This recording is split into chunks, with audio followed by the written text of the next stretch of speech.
Ronnie Ward from the Ditmas section of the Flatbush neighborhood, Brooklyn, in the city of New York. Reuters, March 19th, 2025, 5:26 p.m. Yeah, it's 1914, 7:15 p.m., so it wasn't that long ago. Just 2 hours ago. Quick on the news, you know. They're really quick. Oh, they're so busy.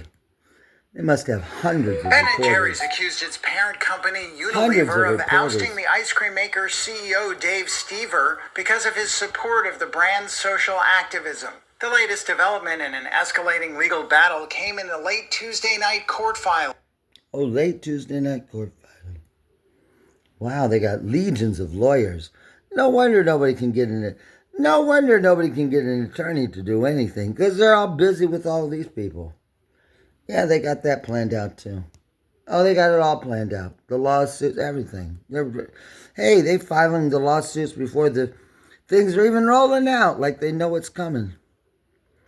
They got quite the network together. Yeah, they're good at it.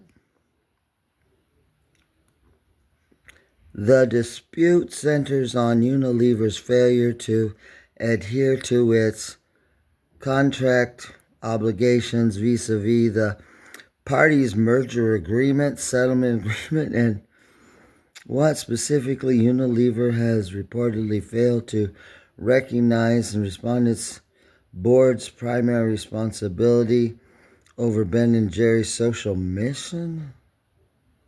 What social mission? There is no social mission. Ben & Jerry's ice cream doesn't have a social mission. They don't have a social mission. What is their social mission?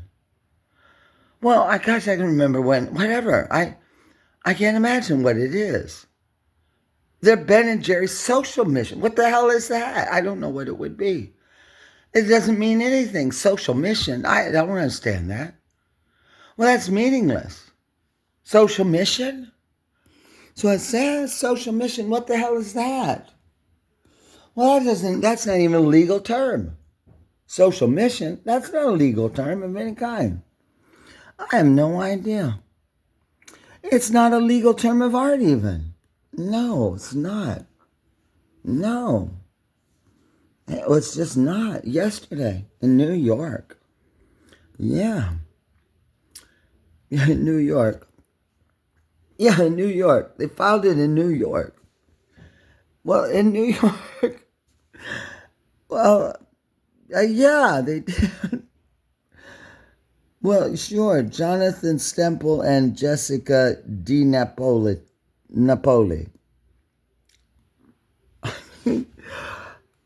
Well, I just don't know. It's what? Ben & Jerry's homemade ink? And homemade ink? What the hell's Ben & Jerry's homemade ink? What is that?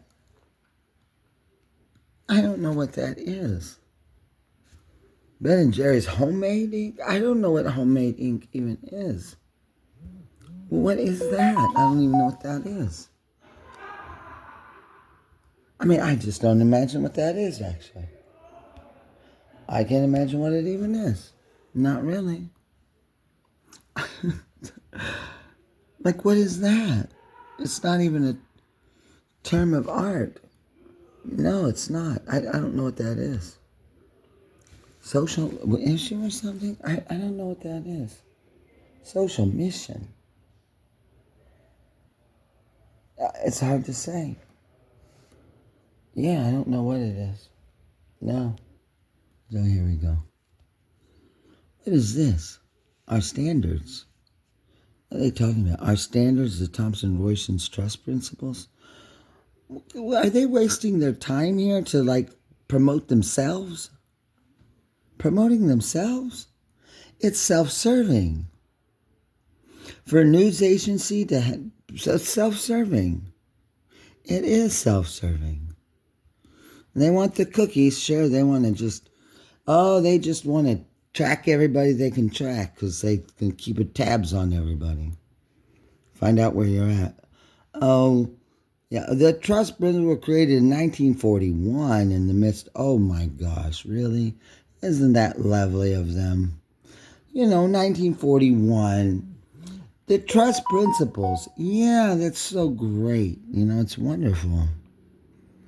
Yeah, the Newspaper Proprietors Association Limited and the Press Association Limited being the Reuters shareholders at the time.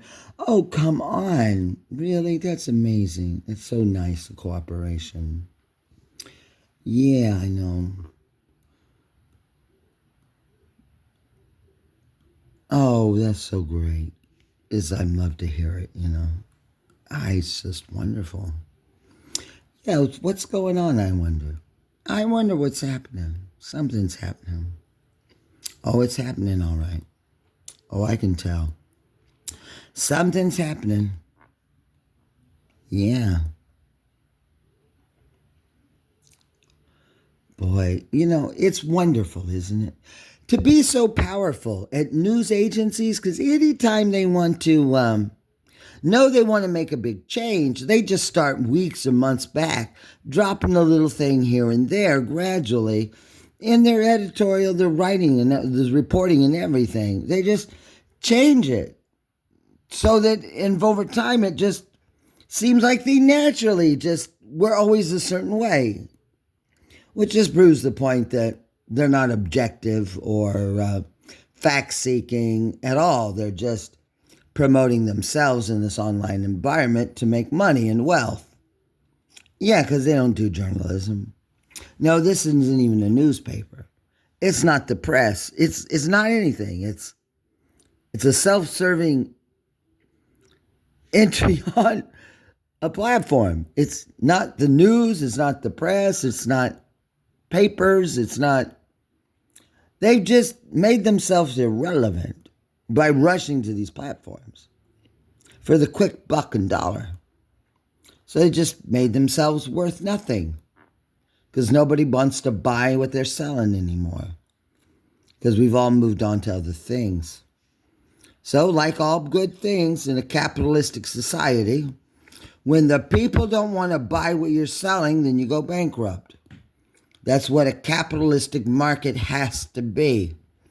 I can't wait for the Trump administration and SEC places to finally come out and make it very clear that the United States of America's stock market, by every definition, is not a capitalist market where corporations are formed, people go out and raise equity, and they sink or die on the ability of the corporation to attract investors, and the ones who don't go bankrupt or don't get the capital, and the ones that do it. Instead of what we have now, just a never-ending trough, seemingly, of revenue for everybody. I can't remember the last time I ever heard, even during this pandemic, that any place went bankrupt, went out of business even. Not one.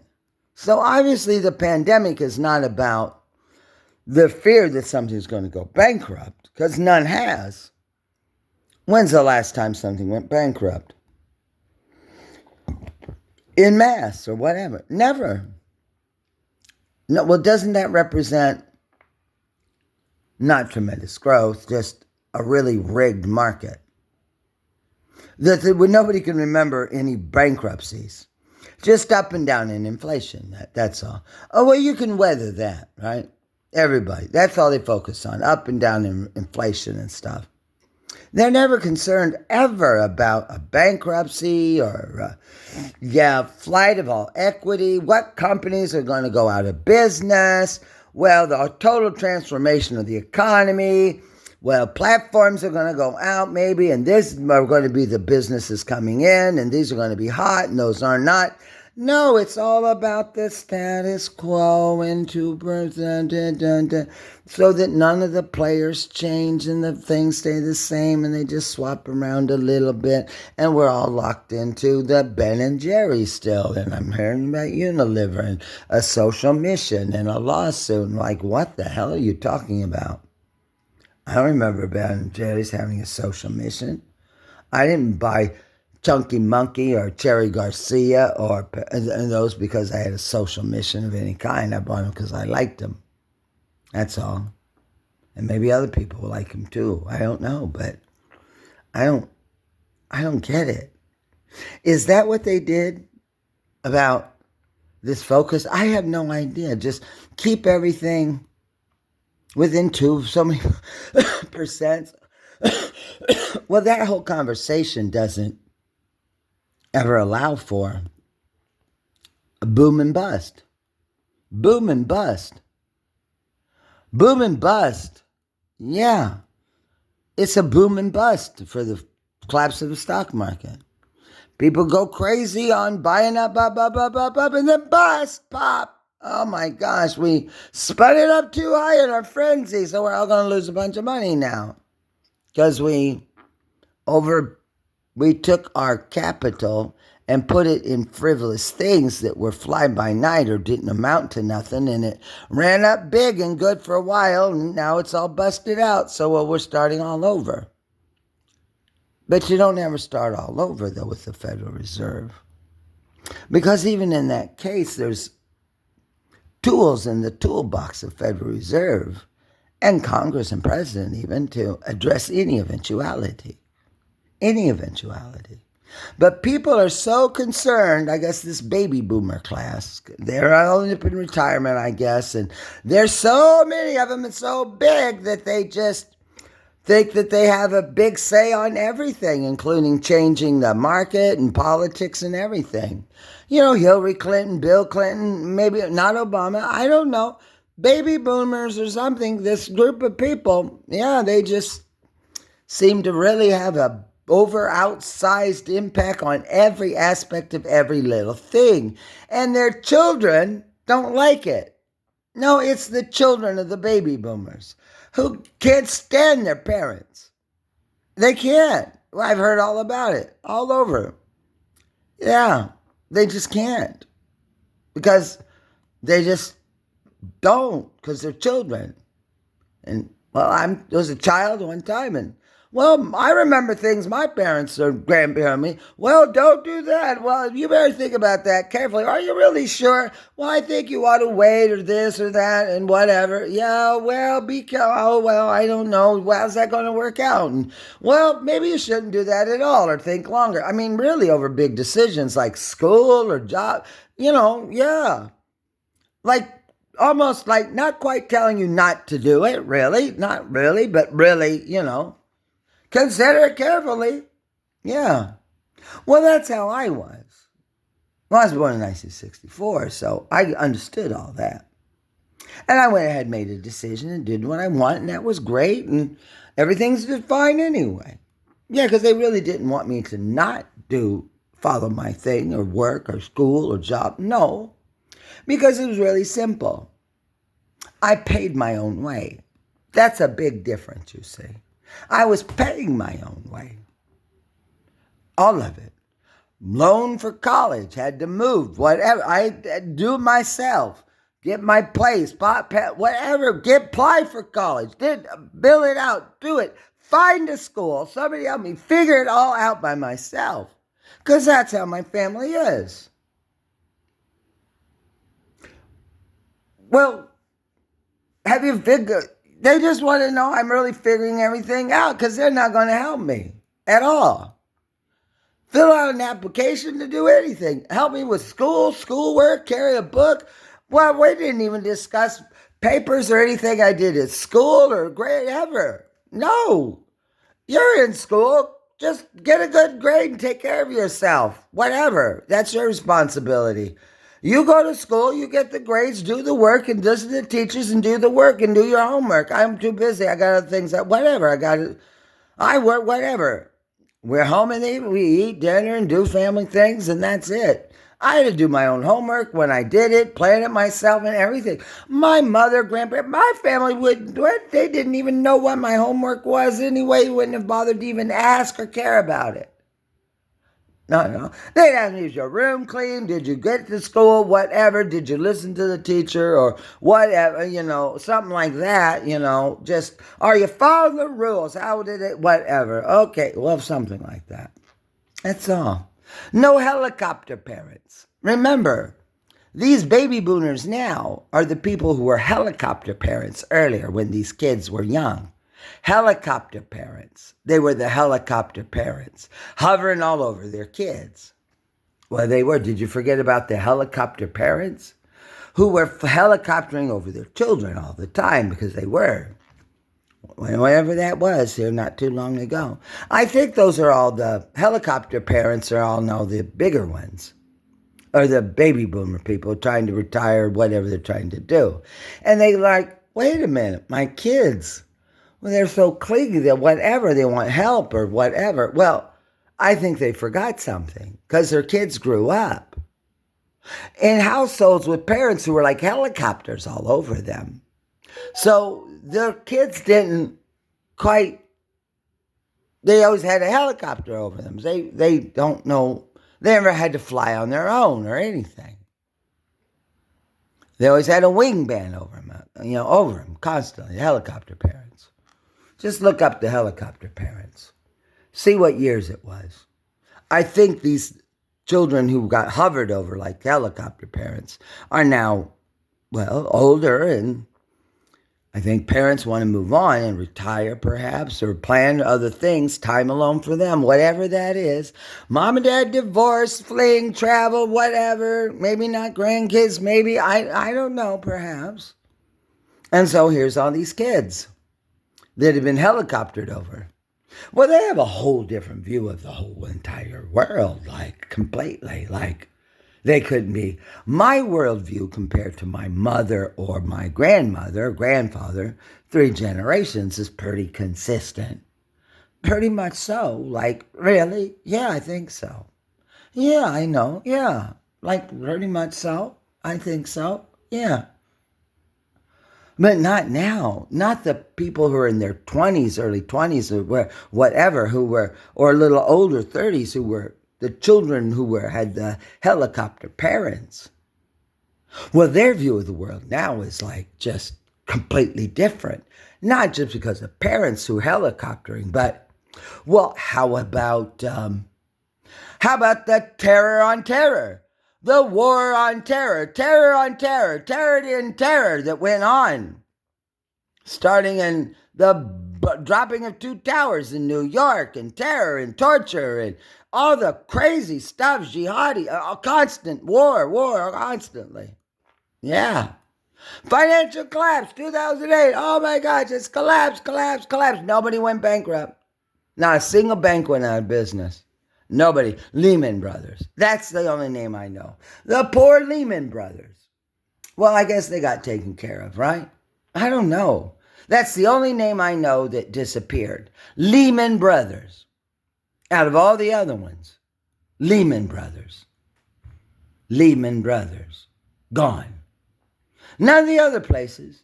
Goldman Sachs. No. Bank of America. J.P. Morgan Chase. Yeah, strong American names, not Lehman Brothers. Lehman Brothers, a group of brothers named Lehman. I don't know what happened to them or their business or their families or anything else, or the investors who invested there or who invested there, where money was there, but it was gone. So you had a black man in the White House. Well, a black man. Barack Obama's not American black. No, he's a non-American black. In his own mind and own definition, by his own writings, he identifies with his father in Africa. So he's an African black in America, not an American black in America. By his own writings and trips and things he said himself, including his very first book he wrote that he read at a Cambridge library when he was going to law school at Harvard, what did he do? He went to 1 year of school in California. And as a freshman, did the freshman year in California, and then a headhunter, somebody discovered him, and he got what?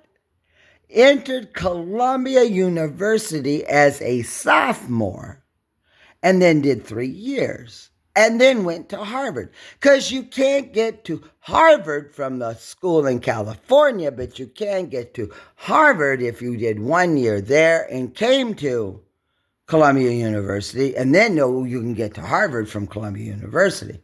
Especially if you are not an American black man, but an African one with a father and a divorce and an island in Hawaii and Indonesia. Oh, that's really cool sounding for a place like Columbia University.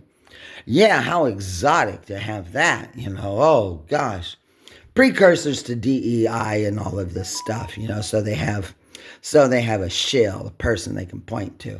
I don't think we could have DEI conversation now if Barack Obama hadn't been president of the United States, who broke the African black man barrier.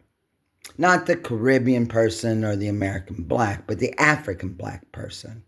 Barack Obama, that's what he represents. Married to an American black woman, though. Michelle Obama. Oh, she's American black, religious and mom and stuff, but he's not. He's African black, by his own definition, of his own writings and books and everything. The audacity, yeah, him. It's a book about himself, his audacity. The audacity of me, Barack Obama, my audacity in the book. Yeah, it's a mocking book. The audacity of me to do what I'm doing as president over all you people now that I'm in there. My audacity. Yeah, you bought it hook, line, and sinker. Even Joe being the vice president. And Hillary out too. Yeah, I just played them all really well. I did. Just swooped in from Chicago and made it all happen like magic, Presto changeo, my magic Saul Alinsky wand from Chicago. Saul Alinsky. He was tutelaged by Saul Alinsky in Chicago, one of the most radical, anti-black, anti-Jew, anti-everything person you could imagine. Saul Alinsky, he hates everybody and purposely goes out and stirs up pots of trouble anywhere he can. That's his whole modus operandi. Just go back and listen to some of his video interviews. Saul Alinsky, the Alinsky Institute. They don't train community organizers that are nice people. No, they train street warfare people to go in and do nothing but interrupt. Total disruptors for everything. Displace, turn everything topsy-turvy, upside down, and leave. That's what they do at the Alinsky Institute. That's where he learned from. He's a perfect person to do that because he's an African black. No problem. He's not American black. And he's not Christian, really. So that's all right. Well, he's sort of nondescript. Even better. So, me and my friends in the American black community, well, we all just sort of, whatever, it's on the paper, fine. Best thing we had to say was, well, it's really nice, isn't it, that in 2008, for the first time, a black man is in the White House. That's a good thing. Oh, the first time a black man is in the White House. Oh, I'm sorry, no, I don't mean the very first time. The first time as president. No, not the first time as a waiter, butler, person who works there, who really loves their job and all of that, too, and very highly sought after position and an honor to do all of that. Honorable people who work for a long time in the White House of all kinds of backgrounds to help the president and all of that. No, I don't mean the first of that. No, the first black man in the White House who was the president. Yeah, right. The first one, perhaps. I don't know. Have you checked out those early ones? Are you sure? I don't know. Well, that gets a little tricky, doesn't it? Saying somebody's the first white, black, gray, whatever, Christian, Muslim, anything. It's just not something we should even talk about in America. Ever. Don't forget about Andrew Jackson. Andrew Jackson. Yeah. At the Battle of New Orleans, check this out. Yeah, it's really odd. He became the president, but I think in the Battle of New Orleans, he was riding in on his horse and stuff. But I think he was wearing or donning the uniform of a general under the service of His Majesty, the King of England, fighting in the Battle of New Orleans. Yeah, I believe so. That's what I'm pretty sure. He's on the $20 bill and had a place in Kentucky called the Hermitage. He did. And he did something else. Well, he got put in the awkward position of being pressured by many people around the whole place of removing American natives. The Indian Removal Act under Andrew Jackson. Well, it's not his. No, Congress does it. The president. I'm just a bill sitting here on Capitol Hill. Well, Andrew Jackson would have never had to be worried about being involved with the Indian Removal Act, except for one thing. The House and the Senate passed it and sent it to his desk. So he either had to sign it or veto it. And I'll guarantee you, it's a single piece of legislation. Oh, it's not today. The big omnibus thing so that nobody surely would veto it, right? So we put everything in there, all these little details and all this stuff that nobody can possibly read because no one would ever veto that, would they? Like Donald Trump. Yeah, a giant omnibus big bill or something comes towards his desk. Veto. Sends it back. I'm not going to sign a giant big bill because I can't read or know it. Maybe I could, but I can't really. I'm so busy. And I know that the people in America don't know what's in there because I can't say I do. And so I'm not going to sign them. So come on, Congress, you got to reform or do something because I'm not ever going to sign an omnibus big thing because I don't really. I've been shocked myself as a businessman in real estate stuff. I've learned about big omnibus bills, some good, some bad. So, well, the American people don't understand that, so I'm not even going to sign one. So figure it out, everybody. Yeah, wouldn't that be something? Well, check out Andrew Jackson. Well, you know, he's also famous. Not only on the $20 bill. But isn't that funny? Who do some of these people? American black, African black, whatever, you know. Some white, whatever people, all behind this thing to take Andrew Jackson off a $20 bill and put who on? Sojourner Truth? Is it Sojourner Truth or Sojourn Truth or Sojourner Truth or something? I mean, who do they want on there? On the $20 bill. Take off Andrew Jackson and put somebody else on. Who? I'm not sure. But I think they wanted to do that too. Well, that's just not going to happen. I doubt that'll ever happen. Well, because George Washington's on the $1 bill. Granted, he's the first president, but you have to check the manner and circumstances of his death. He might be a martyr. Well, we know Abraham Lincoln is a martyr because he was murdered. Andrew Jackson, I don't know. You better check the circumstances of his death. He might be a martyr. He might have died. That's maybe why he's on there. Well, Alexander Hamilton on the 10, he is a martyr. Well, he was gunned down by Aaron Burr. Yeah, in a duel, but he was murdered by Aaron Burr. The first case to go before the Congress under the treason section of the Constitution, the first test of it. Yeah, they held the thing.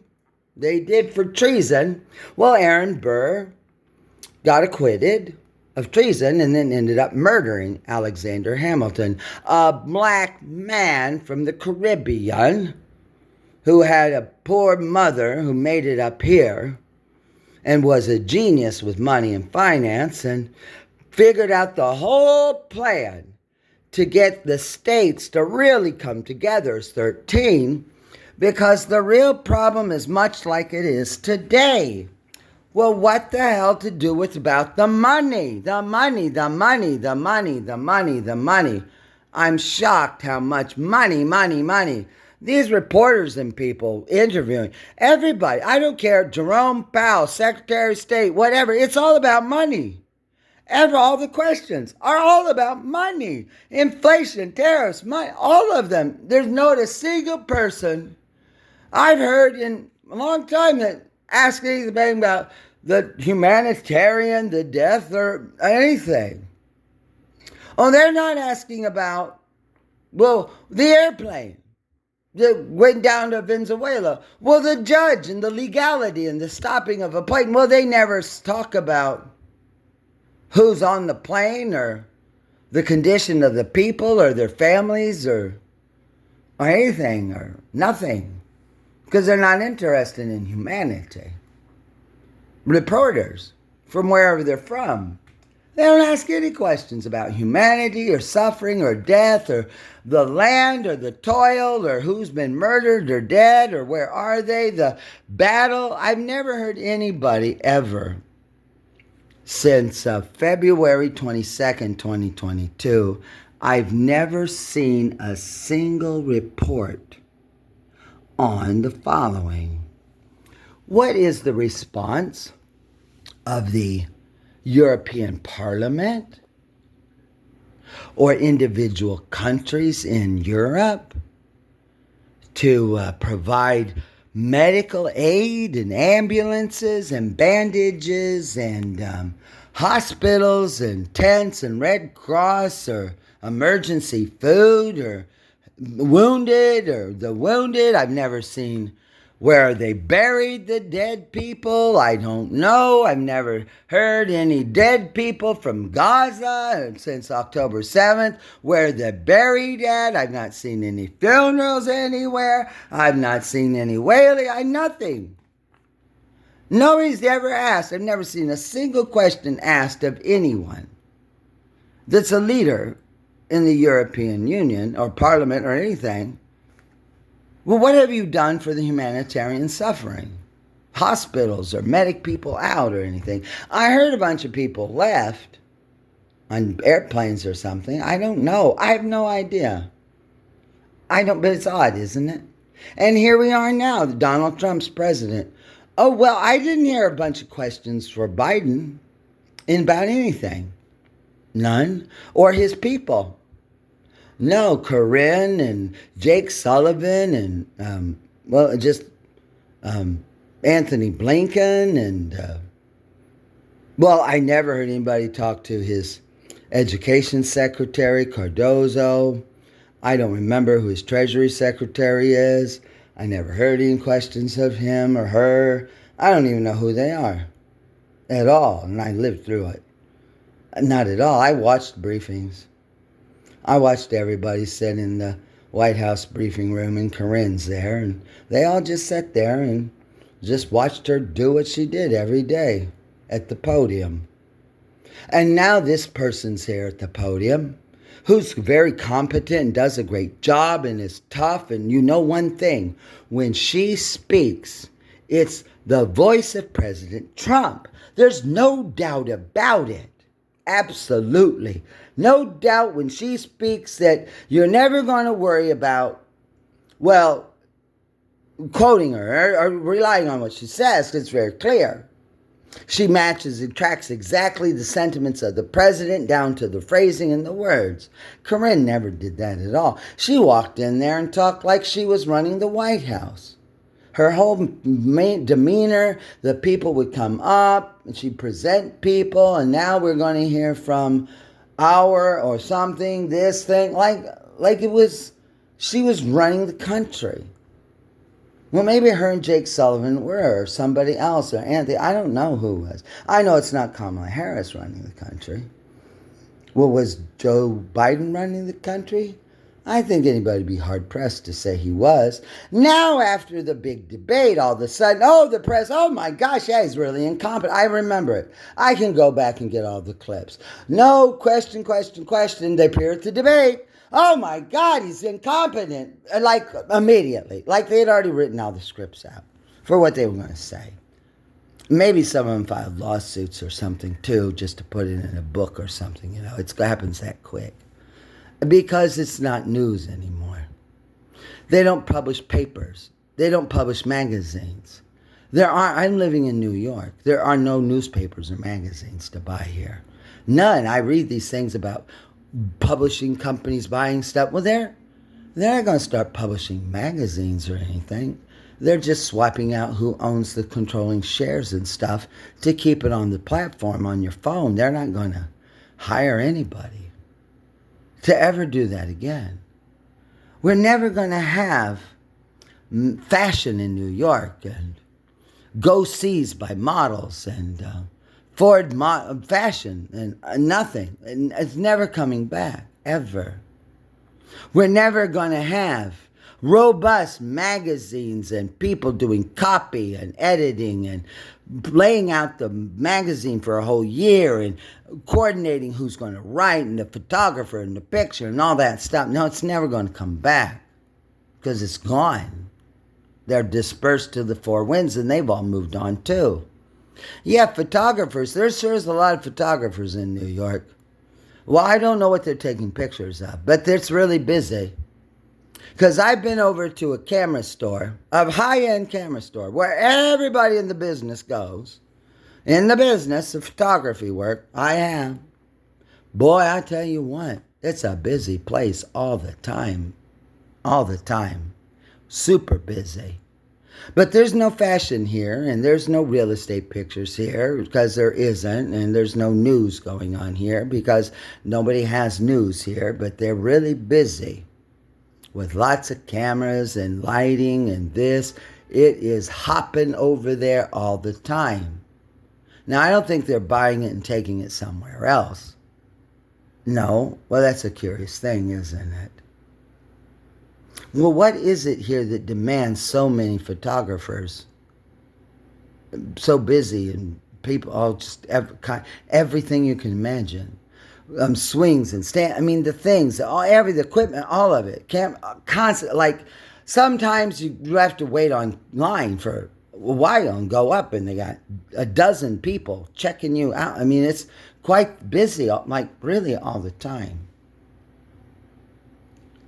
Well, they're here in New York,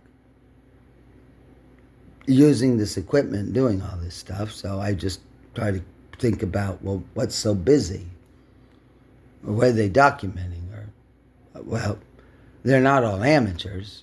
No. Well, maybe they're amateurs becoming professional. I don't really know, but it's a lot of activity. There's no, well, I just don't know, you see. Well, just an observation. Things sure have changed here in New York City for those of you who, took advantage of the time and decide to get out of New York and go somewhere else, Canada, Europe, or wherever you went, and be able to run your classes and your businesses and your jobs and everything from where you are somewhere else. Figuring you'll come back, I guess, someday. I don't know how you're going to do that, really. If you've not been here, then, like I've been here since September 2019, I came here to be in a graduate program myself, and I'm still here. Well, I am. I have to make sure I leave Brooklyn, go into Manhattan regularly and do things to make sure I can keep up with what's going on myself. The changes in roads and streets and signs and restaurants and things and habits and names and styles and language and how they do what they do. I mean, yeah, it's fast here. It changes. Streets are new names now and not what they were, and other names and things and other things, and some things that were here aren't. And it's not that they're gone. They've been moved somewhere else to do something else with it, to put another purpose, to honor this or that, or pick it up or do it. Yeah. It's like, my gosh. I was at Union Square a couple days ago in the evening. Boy, I had to move slow and just really look at it and take a picture, a camera, and really look, because it's like, wow, this is really different. Yeah, it is. Yeah, like, just to remind me, like, no, it's Union Square. Yes, it is. Here's this building. Yeah, oh, it is, all right. New buildings and stores, different names that we're there, not there. Yeah. The plaza looks different, different landscaping and new things in, improvements and changing here and there and everything. I've seen some changes made, and then I come back by and, well, that's out, and they've tried something else even. Until they get it to where people like it or whatever or something. Yeah. I mean, they're just not doing it arbitrarily. No, they have a way they do these things. I don't know, but they do have a way, because nobody's protesting or upset about it. No. Well, the city of America, they're not ramming changes on anybody. It's a process, but it's been 5 years now. Well, that's a long time in New York City. From March 8th, 2020, for me, that's when it started, till March now, 5 years. 5 years I've been here. And I don't know where everybody else has been, but they're not here, though. Now, you can't imagine, well, the changes I've seen and things that happen, and all stuff and trials and this and that, and, well, struggles and big and things and trying this or that and change that, and just shifts and everything. The different restaurants here, out, this, that, ways of food. Everything's changed. Food, cuisine, how you serve food, signage, everything. How you call things, everything. It's all different. Hospital, urgent care, like everything is reconfigured itself differently just because it has to. Well, one, there's a whole lot less people here. So when everybody left Wall Street or Financial District or Midtown and boogied out wherever they were, I thought people went to Long Island, got houses. No, they didn't. So when everybody left, and there wasn't the foot traffic coming in on the subway and stuff, the 30-minute ride, 15-minute ride, a bunch of people coming into the city, going to the office buildings and creating a lot of foot traffic. Well, guess what happened? The little bodegas and the shops and the repair thing and all this stuff, well, those all went out of business. They did. Many of them moved and did different things or became this. I'm not saying the people left, they went bankrupt. No, they got support and help and moved and relocated or whatever and found a place or went to a new area or whatever. Yet it all got moved around. Well, some people are going to be shocked if they've not been here to go down, to go anywhere. Well, just, I don't know, go anywhere. Times Square. Oh, gosh, yeah, be shocked. I don't know what you think, but, well, how about Hell's Kitchen? Wherever you think Hell's Kitchen was or is. Well, you're at Times Square and you just walk a little block and turn around at 40, whatever it is, and walk 2 blocks and, well, the Ritz-Carlton's over there and the place and the Social Security, and you walk a little bit and turn left and voila, you're in Hell's Kitchen now. It's all Hell's Kitchen there. It's big and lights. And it's almost getting to be like Times Square even. I mean, it's just, well, it wasn't exactly there before. Boy, everything's moved around, people. Try Union Square. I mean, guys, you won't recognize it. You won't. It's completely different. The road runs different side, everything. Planting, they moved things all around. Statuaries and this and that to other places or to museums or relocated somewhere else or whatever, to express better for what's going on here today, for the people here, responding to the people here in the city who've been here the whole time. Because they've been there the whole time, you're here, so your voice matters because you're here. They don't care about anybody anywhere else at all. No. We had no cannabis. Then we had cannabis, and that came in. Then there's licensed cannabis. Then there's sort of not licensed. And then somebody gets elected to council. Well, then we need cannabis now. It's not Christian, whatever. And then they fight over that, and the cannabis. We've been through all of it. So we still have licensed cannabis places and stuff too, but we've had to live through all of this stuff here. The lockout fights and this and that and unions and police and mayor and everything. Like New York, maybe you don't know because you were too busy working all the time or something and you left. Well, the death and this and that, everything else, the hospital shortages, reconfiguring supply chains for medicine and ambulances and the police and how they work and fire response and what happens. 911. Well, now they have something 112. My phone has 911 on my cell phone, but it has 112 as well. And there's several different apps you can use on your phone and ways of getting the services and how things work. It's like, it's changed so much even since there that it's hard for me to keep up getting the service that I was getting because it just changes fast. A different thing, a new app, trying it out. How does this work? Like the subways, they're running, not running. This is late here. These directions are repairing this, doing that. And like, gosh, in the evenings, weekends, forget about subway on weekends. Well, just check it out because they're working. Making investments and improvements in roads and everything. Constantly. All night long. All over the city. Whatever. Everywhere. At the same time. So. And battles with the mayor and politics and governor and this and that. Like New York always is. That's all. Well, you know what? I'm a New Yorker now. Oh, I am. I wasn't when I arrived here on September 2019, but I'm one now. Oh, I'm a New Yorker now. Now I am.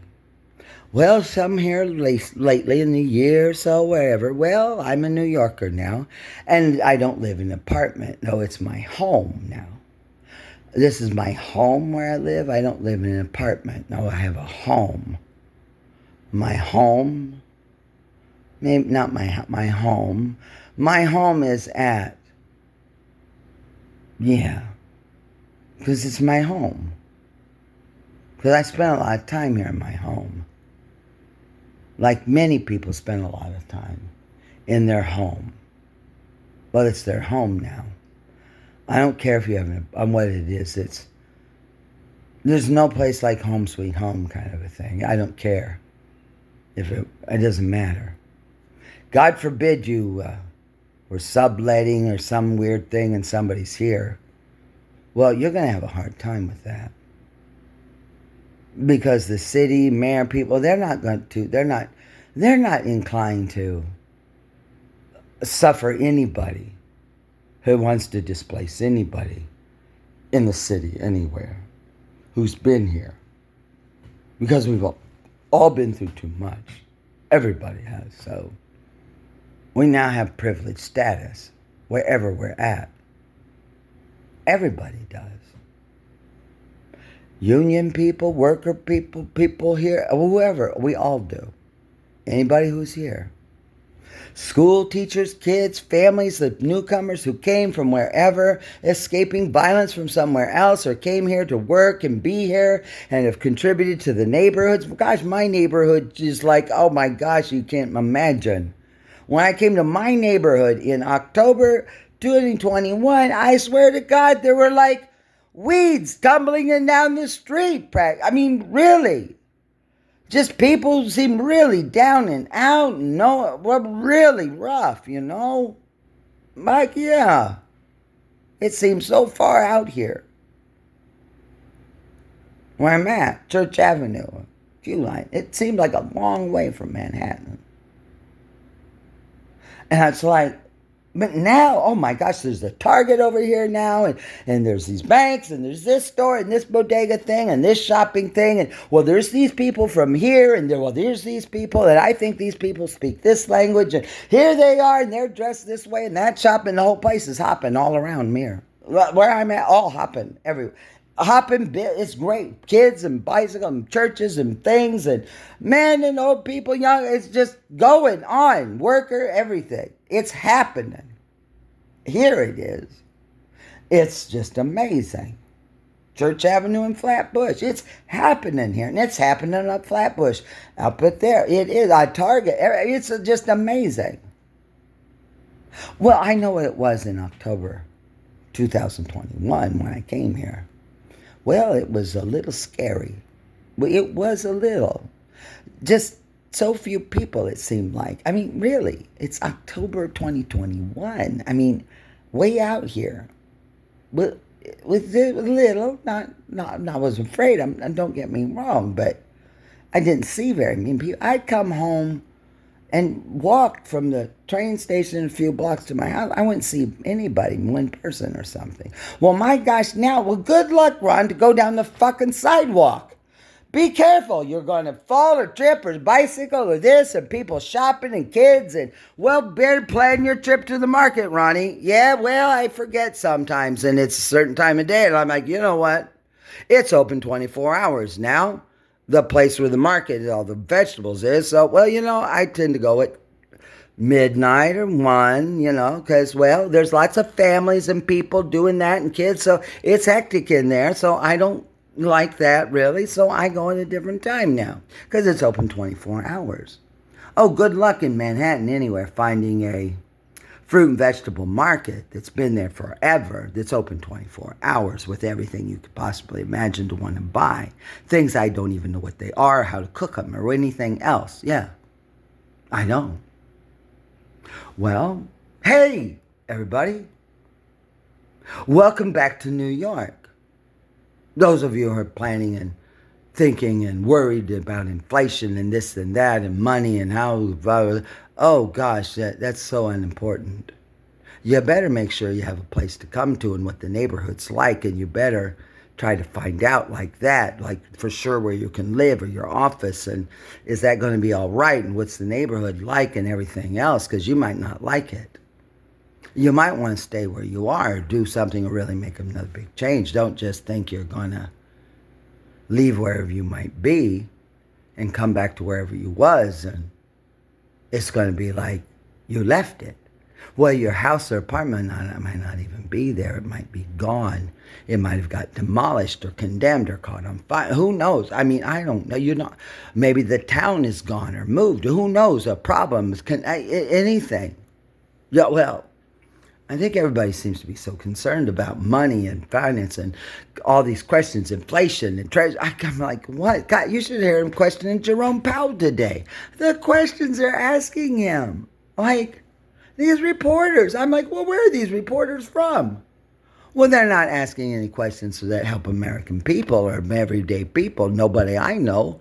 They're asking very technical questions about monies and finance overseas. Like, I think they're either writing books or shills for, I don't know, but they're not asking a single question, and they're just taking up the time of the spokespeople for the president. And these people are trying to get important messages out to American people and people overseas who are in need and problems and worried how they're going to get from here, and parents and people who've died in death and this and that in life and limb and stuff. I mean, that's what they're trying to talk about.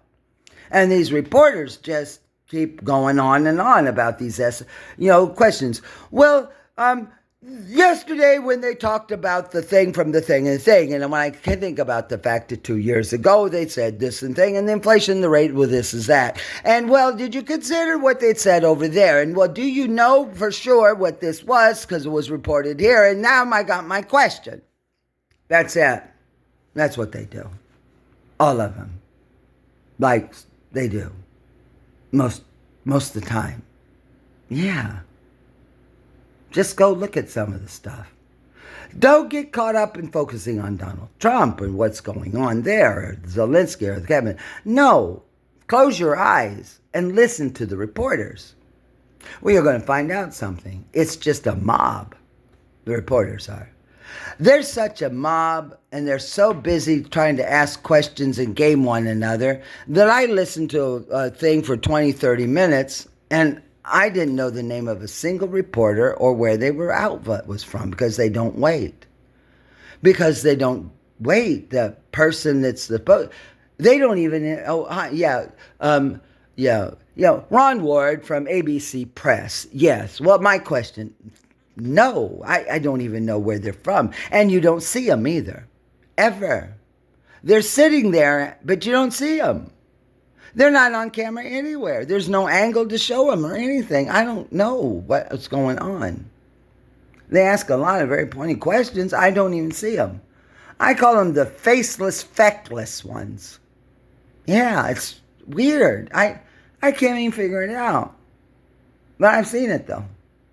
Well, people like that, well, if they're foreigners, foreign nationals, or have green cards, and they're here, and they don't hold a U.S. passport, a U.S. citizen, then they need to take the reporting self and leave America and go back to the country that is on their passport and leave, like soon, and stop bothering the president and their spokespeople and the secretaries and the work we're trying to do here to save lives and have safety and public safety and confidence to make sure things are safe and people feel good so that there can be an economy here. It's very fragile.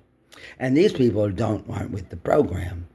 These reporters are actually jeopardizing the sensitive missions to have confidence of the people who are here and the confidence of people who want to come and the people that are here that need to get somewhere else, because it's the same thing. There's people here who didn't want to be here, who got caught here, who are trying to get out and back to, and it's not easy to do because things aren't what you think they might be, and that's difficult. And it's like, boy, trying to coordinate Grand Central Station through people who are refugees or down and out, or money and displaced kids, and where's my child, and where's this, and get them to the place they need to go, and are you together, and where did you go, and well, where are the kids at, and I'm trying to match it all up and find everybody. Well, they're in school somewhere. Well, they were in a protective custody thing because it was dangerous at the time, and where are they at now? Well, they moved. I mean, come on. Boy, people just, and forget the European Parliament, or whatever they are. Oh, they're so off the beat of it that they're irrelevant. Yeah, there's somebody, Ursula, oh God, Ursula, what's her name? The president of the European Parliament. Well, apparently she's not the president of the European Parliament now, but she was speaking somewhere else. Because there's a new woman who is, and and Tony Blair was sitting there. They rolled out Tony Blair when a woman said, and you know what she said? She said, I was in New York 6 months ago. I'm like, you're what? She said, I was in New York 6 months ago. I'm thinking, what is the person who's now the president of the European Parliament in New York 6 months ago? What's she doing here? Why is she over there? And what happened to Ursula? Is she all right? Well, what's the change up here? Is it time for the EU election? I mean, I don't know. It's like, well, I'm sorry. That's no stability of any kind. Well, they just went backwards like so far that I don't think they're in the game anymore. Either they are so out of touch that they don't realize what they did, or they did it on purpose to sabotage themselves. It's almost that bad. Self-sabotage to just have a way to get out with grace or something and not admit the problems, or creating a situation that makes... It's not politics that anybody would understand. It wouldn't happen at all. And they're not uninformed people who don't have sophisticated politics. No, it's not that. They don't even function anymore at all. They're not even the same as what they have been like 3-4 months ago. You were reliable. Ursula was a certain way, and the heads of state, and they would argue and things, and an agenda, and you knew what it was. Yeah, it was debates, and fighting and not, and getting compromise. Yeah, right. Well, it takes them a long time to get something done, sure, but that's how they are. They're not any slower, faster than our Congress, if you never don't know that. But now it's like, well, I don't even know if it's the same thing anymore now. Well, today, the 19th day of March, because this woman came out and she's the new president. Well, using words and things that, well, is that a thing? Well, now I don't know at all. Because I've been following all of this. Like everybody here. Everybody in New York, we're very well informed because of our phones and YouTube and friends on things and friends over there and shorts and people, new relationships. Not person to person or talk, but we get along, we follow people, they know who you are, you click, you don't necessarily have to talk. Yeah, around the world from New York. New friends, new people, new experiences, exploring the world and everything. Yeah. Me, I have people that I have relationships with. I haven't talked to them, really. I click a little emoji, a thing or two, whatever, and they do that and whatever. And over 5 years or so, well, I feel like I know these people now. I feel like that, sort of. Well, maybe I can't speak to them because half the time my phone don't work and they can't talk or this and call me lines and you do, well, something like that, whatever. Well, you don't send emails because that's not really cool because there's problems in email and what do you say and surveillance, whatever, people, okay, fine, yeah, right. Well, emails don't really cut it. Little post here and there on all these apps, all these new apps and ways and things, and new things came out and tried this. Oh, look at this. This is great. Oh, I just saw one the other day. I said, oh my God, look how great this is. Well, maybe I could use that. And I'm trying to get a little entrepreneur business, something going like that. And maybe I do it. Well, yeah, trying to make plans and figure it out. It's awesome. There's so many things to choose and look for that's wonderful, that's all wonderful, that, well, which one do I want? And how do I configure it? And how do I put that all together? Because I don't have to use Microsoft, Adobe, and none of that. No, the new, improved, this and that, things I've never heard of, old things, new things, wonderful things. Yeah, free, or usually free, and functionality like you wouldn't believe, and new things and integrations. You can use this with that, and well, where do I click, and what's that? And well, that's all different now, and where do I... Yeah, it's like I'm busy. All the time. Like really all the time. Just playing with my phone and trying things and trying to keep up and listening to this and, well, let's try this today. Oh, the phone just crashed. That's not compatible. Well, how about that? And well, this, just like that. Creative, and that's going on everywhere in New York City. Just like it always has. Yeah, Broadway's different too. They have shows over there, things. Well, I was thinking maybe I would go, I don't know, talk to somebody, maybe, I don't know. Well, maybe I will. Well, it's different. It's really different, but it's good. I'm sure it is. It's not a criticism. It's just different than the other experience, whatever. It takes time and money and plan. And, well, I'd like to go with somebody, a person. I would go by myself, but you'd like that and plan the thing. Because there's the thing about that. Well, you don't, it's there. But, I'm just saying, like a New Yorker. Well, it's not just go to the show, but show or me, how you do. Yeah. Well, I still do how I do. I'm not going to go over there and get a ticket and go by myself to show. I'm not going to do that. I'll find somebody to take with me. I just got set up with some medical services that I've been trying to do for quite some time. So long I don't remember. Well, I finally came through and I got a call, a voice thing came through and I called and get arranged and now I got something to work on that now. I've been waiting for a while. Now it's here. Oh, now it's here. So I got a whole new things to think about now. And plan that out now. And how am I going to do that? And what's that about? And yeah, doctors have moved and places have closed and that's open. Now that service is here and you got to go over there. And well, they don't do that anymore. Well, over there's that. And yeah. Okay. It's frustrating. I'm 61. But I made it. And I'm doing it. I'm a little slow. That's all right. I'm not in a hurry. I'm never impatient. I don't complain. I'm just slow and don't get things done so fast because I take my time, and that's great. And everybody does what they do too. Everybody moves at their own pace and the thing, and that's great. There's no fighting or arguing or pushing on the trains or people cutting off or things, bicycle cart. No, if you step out on the street, you're not going to get ran over. Zoom. No bang. No. That's the thing. No, it's great, actually. It's a nice pace. So it'll take a while to plan the reintegration of those who want to come back. If they're coming back. I don't really know if they are or they aren't. I don't know how somebody thinks that they're going to, I don't know what they're going to do. They're not going to bring magazine. I just don't know. Banks and everything else. I mean, I just don't think there's ever going to be a demand for ever. High demand in certain areas where foot traffic and workers and coming and go, whatever. No, that's gone. That's gone forever.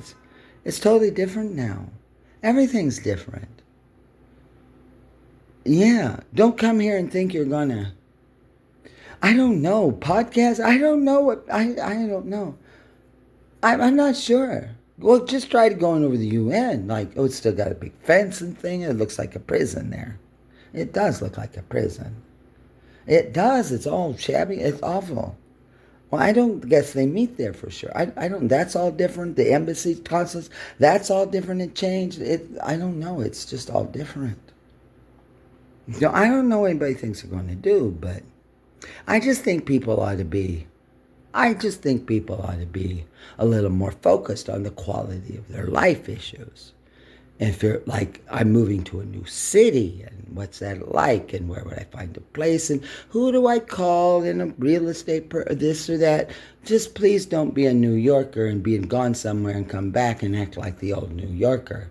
Don't, because they have signs on the trains and places. I've noticed in the past few months, they have these people sitting there at the chair in a little table, the pizza box kind of there, and they're real sad looking. And the thing of it says, never find yourself being a former New Yorker. Don't ever be a former New Yorker. That's a powerful message. Because if you're here and you left, you're not a New Yorker anymore. You're somebody who's a former New Yorker trying to come back to New York. Well, you know how New York is. Yeah.